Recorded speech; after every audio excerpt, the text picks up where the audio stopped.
Welcome to our channel. Today we how to connect Databricks notebooks to GitHub for CI workflows step by step clearly. Begin by opening your Databricks workspace. Log in to your Databricks account. Navigate to the home page where your notebooks are displayed. Identify the notebook you want to link with GitHub. Click on the notebook to open it. In the top menu, locate and select the file option. From the drop-down menu, click on Revision History. Here, select Add Git Repository. You will be prompted to enter the URL of your GitHub repository.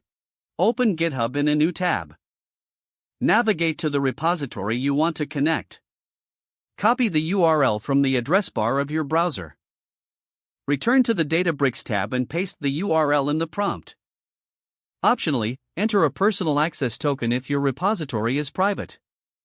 You can generate a personal access token in GitHub under Settings, then Developer Settings.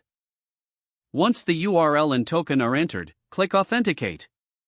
Databricks will now attempt to connect to your GitHub repository. If successful, you will see a confirmation message. Now, you need to set up the branch you want to work with.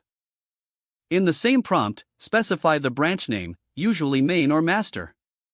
Click Add to complete the setup. Your notebook is now connected to the GitHub repository. To confirm the connection, check for the Git tab on the right side. This tab will show you options for committing changes and pushing them to GitHub. Make some changes to your notebook to test the connection.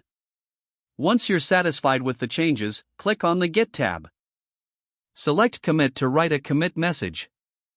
Choose whether to commit to the local branch or push to GitHub. Click Commit or Push as necessary. To make sure everything is working, visit your GitHub repository again. Check the commits to see if your changes are reflected. Congratulations, your Databricks notebook is now successfully connected to GitHub for CI workflows. Don't forget to like this video and subscribe to our channel for more step-by-step tech guides.